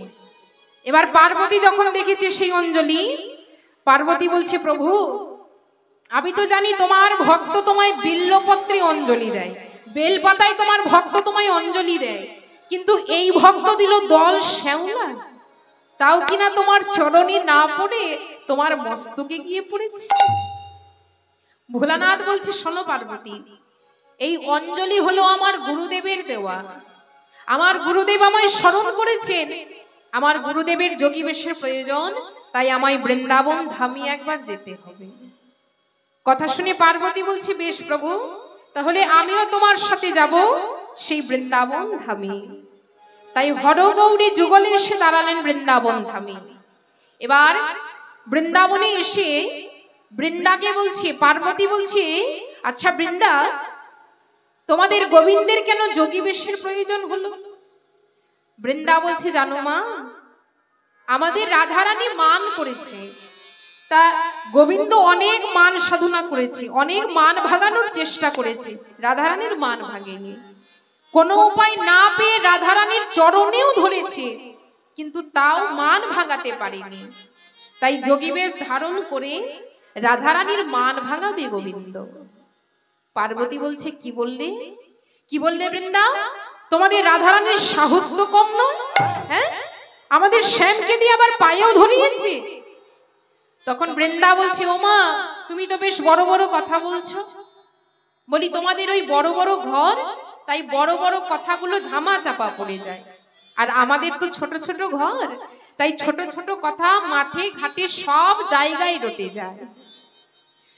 পার্বতী বলছে, বৃন্দা তোমার কথা কিন্তু কিচ্ছু বুঝলাম না। বৃন্দা বলছে, তাহলে একটু বুঝিয়ে বলি মা। যেদিন সহস্রক্রন্দ রাবণকে বধ করে ভোলানাথের বুকের মধ্যে পা রেখেছিল, আচ্ছা একটু বিচার করে বলবে মা, পদ দেওয়া ভালো নাকি পদ ধরা ভালো? পার্বতী দেখছে বৃন্দার সাথে কথাই তো কোনো মতে পারবো না। বলে, বেশ প্রভু শোনো, আমরা গোবিন্দকে যোগী বেশ দিলাম, চলো এবার আমরা কৈলাসে ফিরে যাই। তাই হরগৌরী মনের মতো করে সাজিয়ে দিলেন প্রাণ গোবিন্দকে। এবার প্রাণ গোবিন্দকে সাজিয়ে দিয়ে তারা কৈলাসে ফিরে গেলেন। আর গোবিন্দ আমার যোগী বেশ ধারণ করেছেন, অপরূপ রূপে সেজেছেন। শোভাটি কেমন হয়েছে দেখো, চাচর চিকুর কেশে। আজ হরগৌরী মনের মতো করে সাজিয়ে দিলেন গোবিন্দকে। কেমন ভাবে? ওই চাচর চিকুর কেশে আজ জটা পাকাইল, চাচর চিকুর কেশে জটা পাকাইল, চাচর চিকুর কেশে জটা পাকাইল, যাই রে শোভা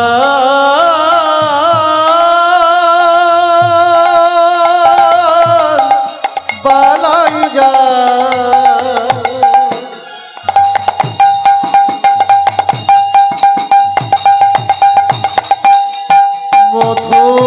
মধুরসী বৃন্দাবনে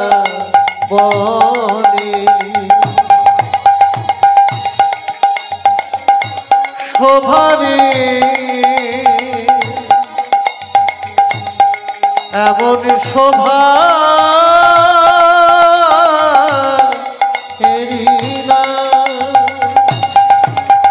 চাচর চিকুর কেশে জটা পাকাইল, চাচর চিকুর কেশে জটা পাকাইল, আবার অলকা দিল গামুছে ভস্ম মাখাইল, অলকাতি লোকা মুছে ভস্য মাখাইল অলকাতে লোকা মুছে ভস্য মাখাইল অলকাতি লোকা মুছে ভস্য মাখাইল আর বনমালা খুলে গলে দিল হারের মালা বনমালা খুলে গলে দিল হারের মালা বনমালা খুলে গলে দিল হারের মালা আর বৃতবাস খুলে অঙ্গে দিল বাগ ছালা বাস খুলে অঙ্গে দিল বাগ ঝালা পিতবাস খুলে অঙ্গে দিল বাগ আর ছালা বৃতবাস খুলে অঙ্গে দিল বাগ ছালা বাস খুলে অঙ্গে দিল বাগ ঝালা আর কুণ্ডল খুলিয়া দিল ভূতেরার ফুল কুণ্ডল খুলিয়া দিল ধুতরার ফুল দেখো কুণ্ডল খুলিয়া দিল ভূতেরার ফুল কুণ্ডল খুলিয়া দিল ধুতরার ফুল আবার সহজে হইল যোগী আখি ঢুলু ঢুল সহজে হইল যোগী আখি ঢুলু ঢুল ওই সহজে হইল যোগী আখি দেখো ঢুল সহজে হইল যোগী আখি ঢুলু ঢুল এইভাবে গোবিন্দকে সাজিয়ে দিয়েছে আর গোবিন্দ সেই যোগী বেশ ধারণ করে যোগমায়াকে স্মরণ করে আজ মনে মনে চিন্তা করছি এই যোগী বেশ ধারণ করে আগে যাব মায়ের কাছে মা যশোদার কাছে আগে যাব যদি মা যশোদা আমায় চিনতে না পারে এই ত্রিজগতে আর কেউ আমায় চিনতে পারবে না তাই সে যোগী বেশ ধারণ করে এসে দাঁড়িয়েছেন যশোদার মন্দিরে মা যশোদার দ্বারে এসে ডাক দিচ্ছে ভিক্ষাং দেহি ভিক্ষাং দেহি ভিক্ষাং দেহি ভিক্ষাং দেহি বলে ডাক দিচ্ছে ঠিক এমন সময় মা যশোদা বাইরে বেরিয়ে এসেছে এসে বলছে আহারে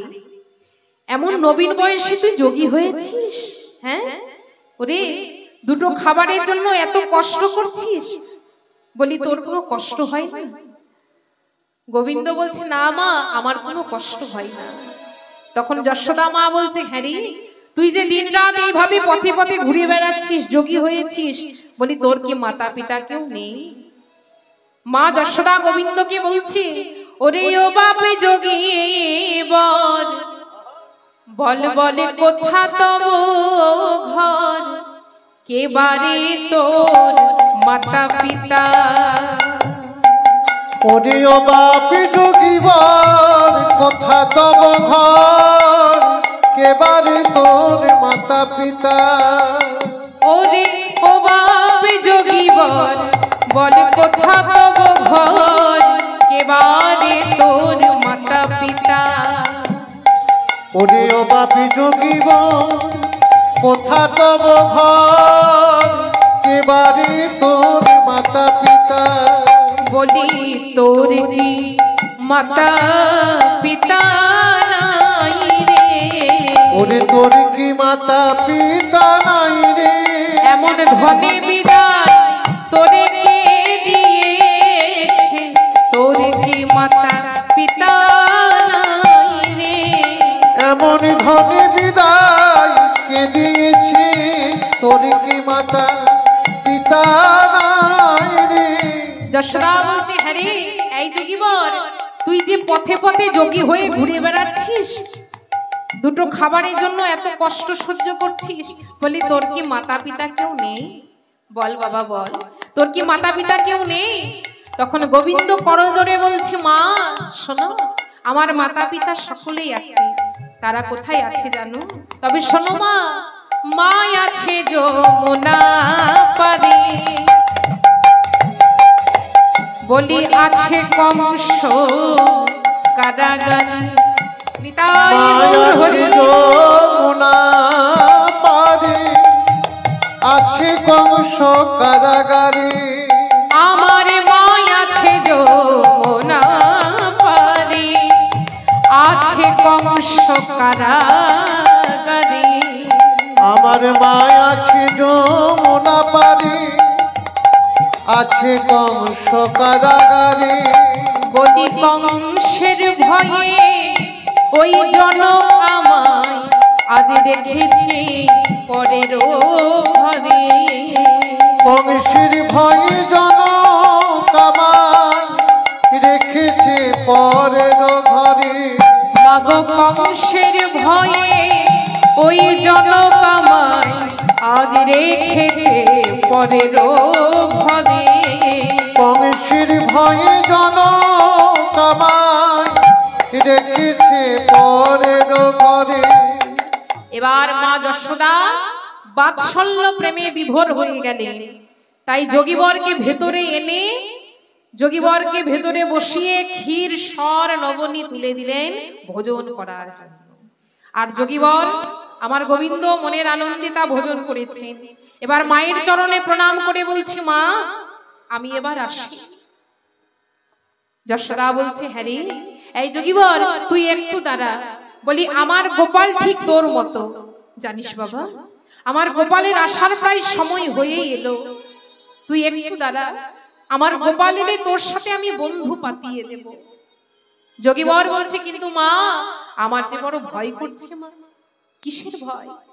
জানো মা, এরূপ ঘটনা আমাদের বাড়িতে হয়েছিল। আর বলো না, এক নবীন যোগী এসেছিল আমাদের বাড়িতে। আর সেই যোগীর প্রসাদ যখন আমি পেয়েছি, আমিও যোগী হয়ে গেছি। মায়ের মনে তখন ভয় হয়ে গেল, সত্যি যদি আমার গোপাল যোগী হয়ে যায়। বলে, না না যোগীবর না, তুই আর দাঁড়িয়ে থাকিস না, আমার গোপালের আসার সময় হয়ে এসেছে। তাই মা যশোদা দিদি রোহিণীকে বলছে, শোনো দিদি, এক কাজ করো, ওই যোগীবর যেখানে ভোজন করেছে ওই জায়গাটা ভালো করে পরিষ্কার করে দাও, আর ওই ভোজনের পাত্র নিয়ে গিয়ে তুমি যমুনার জলে ভাসিয়ে দাও। দিদি রোহিণীও তাই করেছে। সেই প্রসাদের পাত্র নিয়ে যমুনার জলে ভাসিয়ে দিয়েছে।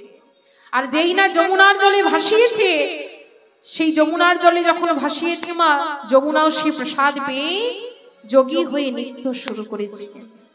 যমুনা যমুনা কর পেতে নিল উর্ধ্বনি, যমুনা কর পেতে নিল, যমুনা যমুনা কর পেতে নিল। আজকে আমি ধন্য হলাম, আজকে আমি ধন্য হলাম, ওই যোগীর প্রসাদ পেলাম বলে। আজকে আমি ধন্য হলাম, যোগীর প্রসাদ পেলাম বলে। আজকে আমি ধন্য হলাম, ওই যোগীর প্রসাদ পেলাম বলে। আজকে আমি ধন্য হলাম। যমুনা যমুনা কর পেতে নিল। সেই যমুনার জলে যখন প্রসাদের পাত্র ফেলেছে, যমুনাও যোগী হয়ে নৃত্য শুরু করেছে। হরি বল। তাই দিদি রোহিণী মা যশোদাকে বলছে, জানিস এই যশোদা, আমি যখন যমুনার জলে সেই ভোজনের পাত্র ফেলেছি, যমুনাও যে যোগী হয়ে নৃত্য করছে। তাই মায়ের মনে আরো ভয় হলো। বলে, যোগীবর আর তুই দাঁড়িয়ে থাকিস না, আমার গোপালের আসার সময় হয়েই এসেছে, এবার তুই বিদায় নে। তাই গোবিন্দ আমার মায়ের চরণে প্রণাম জানিয়ে মায়ের কাছ থেকে বিদায় নিয়ে চলেছে কোথায় না, জটিলা মন্দিরের পথে। এত বলি যোগীবর গমন করিল, এত বলি যোগীবর গমন করিল, আজ এত বলি যোগীবর গমন করিল। এত বলি যোগীবর গমন করিল, আর জটিলা মন্দিরে আসি উপনীত হলো। জটিলা মন্দিরে হরি হলো, জটিলা মন্দিরে আসি উপনীত হলো। এবার জটিলা মন্দিরের দ্বারে এসে দাঁড়িয়েছেন গোবিন্দ। সেই যোগী বেশ ধারণ করে ভিক্ষাং দেহি বলে জটিলা মন্দিরের দ্বারে এসে ডাক দিচ্ছে। তা এমন সময় জটিলা বলছে, কুটিলা শোন, কুটিলা শোন। বলি, দ্বারে এক যোগী এসেছে, সেই যোগীবরকে তুই কিছু ভিক্ষা দিয়ে আয়। কুটিলা কি করেছে, মায়ের কথা মতো ভালো করে ভিক্ষা সামগ্রী সাজিয়ে নিয়ে কুটিলা সেই যোগীবরকে ভিক্ষা দিতে গেছে। সেই ভিক্ষার পাত্র নিয়ে গিয়ে যখন দাঁড়িয়েছে, গোবিন্দ ইশারায় জানিয়ে দিয়েছে, কোন পতিহীনা নারীর হস্তে আমি ভিক্ষা নেব না। পতিহীনা অর্থাৎ যে জগৎপতি ভজনা করে না, সেই ভজনাহীন নারীর হস্তে আমি ভিক্ষা নেব না। তাই কুটিলা ফিরে এলো মায়ের কাছে, এসে বলছে জানো মা, ও মা, ওই যোগীবর আমার হাতে ভিক্ষা নেবে না, সে নাকি এক ব্রত করেছে, আমার হাতে ভিক্ষা নিলে তার নাকি ব্রত নষ্ট হয়ে যাবে। জটিলা বলছে সে কি রে, কিন্তু খালি হাতে যদি যোগীবর ফিরে যায় তাহলেও অমঙ্গল হবে। এক কাজ কর, তবে আমাদের বৌমাকে পাঠিয়ে দে ওই যোগীবরকে ভিক্ষা দেওয়ার জন্য। কুটিলা বলছে ঠিক বলেছো মা, তবে তোমার রাধারানীকে পাঠিয়ে দাও। তাই রাধারানীকে বলছে শোনো শোনো বৌমা, দ্বারে এক নবীন যোগী এসেছে, সেই নবীন যোগীকে তুমি কিছু ভিক্ষা দিয়ে এসো। তাই রাধারানী যখন সেই যোগীবরের কথা শুনেছেন, ওমা, রাধারানী যোগীবরের নাম শোনা মাত্রই ভয়ে চমকে উঠলেন। যখন জটিলা বলেছে শোনো বৌমা, যোগীবরকে তুমি কিছু ভিক্ষা দাও, সেই যোগীবরের নাম শোনা মাত্রই চমকে উঠলেন শ্রীমতী রাধারানী। বলো না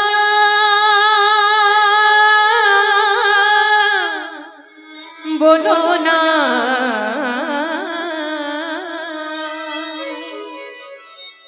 আমায় যোগী ভিক্ষা দিতে বলো না,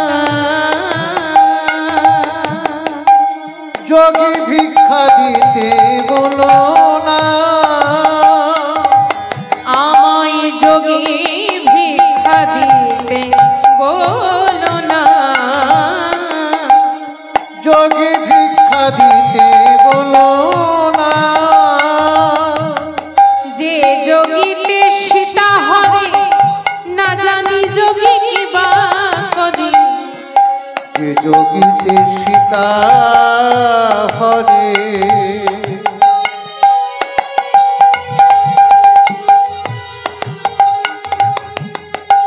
মনে পড়ে যায়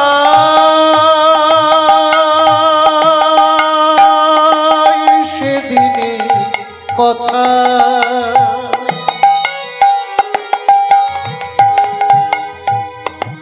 মনে পড়ে যায়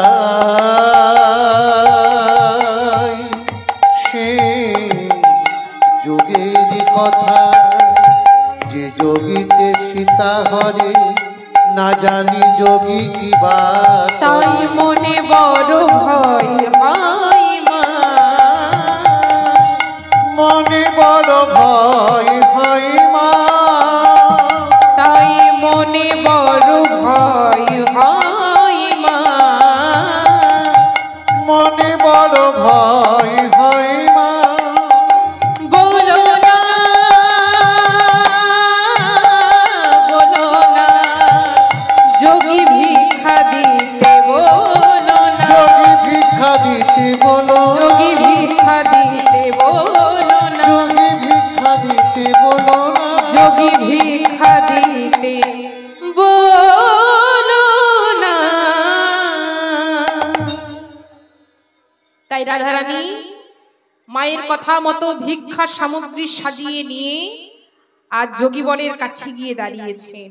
সেই ভিক্ষার পাত্র নিয়ে গিয়ে যোগীবরের কাছে গিয়ে বলছি, নাও নাও যোগীবর, এবার ধরো ভিক্ষা ধরো, অধিক দাঁড়াবার আমার সময় না। রাধারানী বলছে যোগীবর, তুমি তাড়াতাড়ি করে ভিক্ষা নাও, বলি দাঁড়াবার সময় কিন্তু আমার নেই। তখন গোবিন্দ আমার ইশারায় রাধারানীকে জানিয়ে দিয়েছেন, ইশারায় জানিয়ে দিলেন, বলে ও রাধে, ও ভিক্ষা কিন্তু আমি চাইনি রাধে। রাধারানী বলছে তবে তুমি কি ভিক্ষা চাও?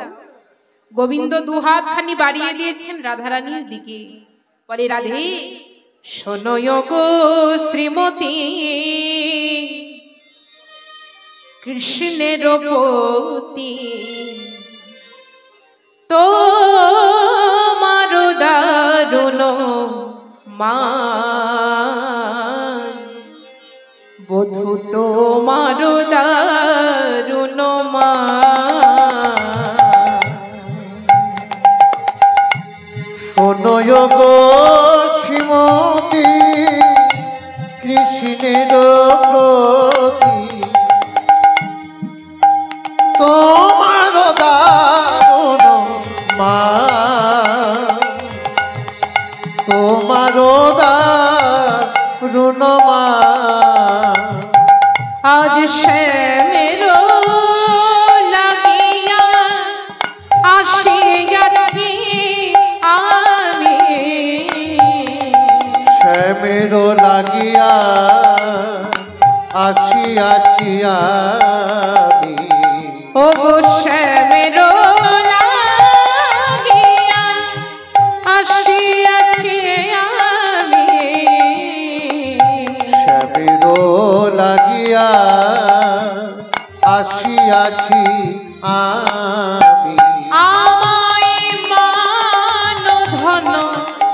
দেহদা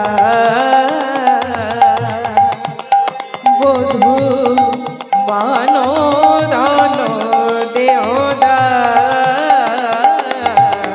মান ধন দেহ মান ধন দেহদা আমায় মান ভিক্ষা দাও গো রাধে আমায় মান ভিক্ষা দাও গো রাধে গোবিন্দ রাধারানীকে দুহাতখানি বাড়িয়ে দিয়ে বলছে, ওগো রাধে শুনবে আমি তোমার কাছে কি ভিক্ষা চাই?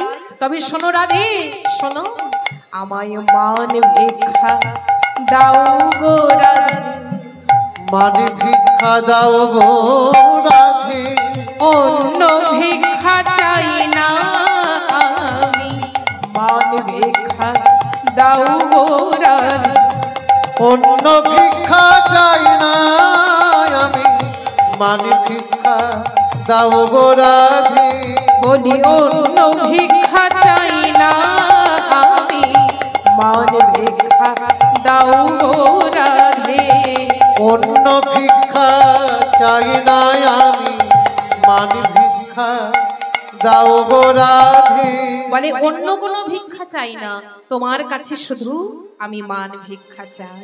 দাও রাধে দাও, তুমি আমায় মান ভিক্ষা দাও। এবার রাধারানী যখন গোবিন্দের নয়নে একবার নয়ন দিয়েছে, তখন চিনতে পেরেছেন প্রাণবধূকে।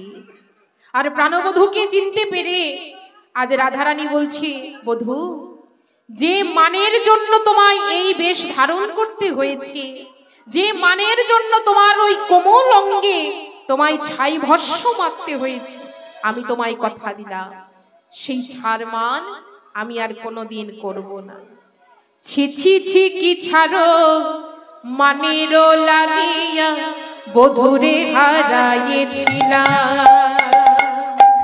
ছি ছি ছি কি ছাড়ো মানের লাগিয়া বধূরে হারাইছিলাম, ওই শ্যামল সুন্দর রূপ মনোহর পরশে পরানো পাইলা, পরশে পরানো পাই না, পরশে পরানো পাই না, আমার জুড়াইল মন হিয়া, জুড়াইল মন হীরা ওই শ্যাম অঙ্গে শীতল পবন তার পরশ পাইয়া, তাহার পরশ পাইয়া, তাহার পরশ পাইয়া আমি এমন মানার করব না হে, আমি এমন মানার করব না হে। রাধারানী বলছে শোনো বধূ, যে মানের জন্য তোমার এত সুন্দর রূপে তোমায় ছাই ভস্ম মাখতে হয়েছে, সে মান আমি আর কোনোদিন করব না। বধূ আমি এমন মানার করব না হে, আমি এমন মানার করব না হে। যে মানে মাধব হারাইছিলাম এমন মানার করব না, যে মানে মাধব হারাইছিলাম এমন মানার করব না হে। যে মানে মাধব হারাইছিলাম আমি এমন মানার করব না, যে মানে মাধব হারাইছিলাম এমন মানার করব না হে। বলে বধূ এই ছাড় মান আমি আর কোনোদিন করব না। তাই রাধারানী আমার সখীগণকে বলছিল, ললিতা এক কাজ কর, তোরা সকলে মিলে আমার প্রাণ বধূকে আজ সাজিয়ে দে। তাই ললিতা বিশাখা সখীগণ সকলে মিলে নিজের হাতে সাজিয়ে দিলেন প্রাণ গোবিন্দকে।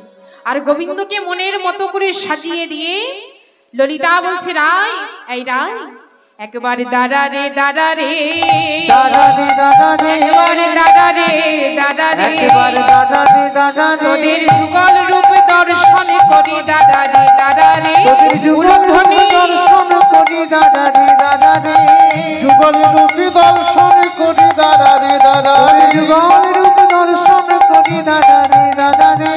তাই গোবিন্দ আজ শ্রীমতী রাধা রানীকে বামে নিয়ে যুগলে দাঁড়ালেন। চলুন সকলে মিলে আমরা এখানে রাধা গোবিন্দকে যুগলে রাখবো।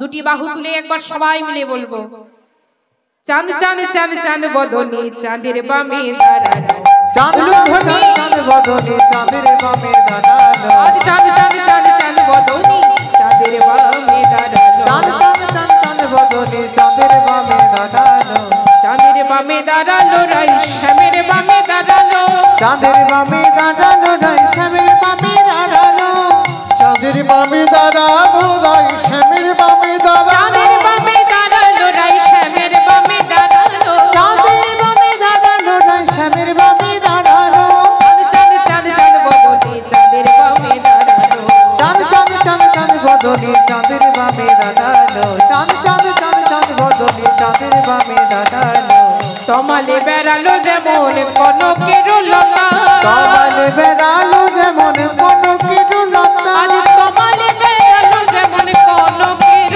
লতা, তমালে বেড়ালো যেমন কনকের লতা, তেমনি আমার রাধা গোবিন্দ একই সুতায় গাঁথা, ও গো তেমনি আমার রাধা গোবিন্দ একই সুতায় গাঁথা, তেমনি আমার রাধা গোবিন্দ একই সুতায় গাঁথা, তেমনি আমার রাধা গোবিন্দ একই সুতায় গাঁথা, চাঁদ চাঁদ চাঁদ চাঁদ বদনে চাঁদের বামে দাঁড়ালো, চাঁদ চাঁদ চাঁদ চাঁদ বদনে চাঁদের বামে দাঁড়ালো, চাঁদ চাঁদ চাঁদ চাঁদ বদনে চাঁদের বামে দাঁড়ালো, চাঁদ চাঁদ চাঁদ চাঁদ বদনে চাঁদের বামে দাঁড়ালো। बोलिए राधा रानी की जय, वृंदावन धाम की जय, শ্যাম সুন্দর মদন মোহন কি জয়। চলুন সকলে মিলে রাধা গোবিন্দকে আমরা যুগলে করব।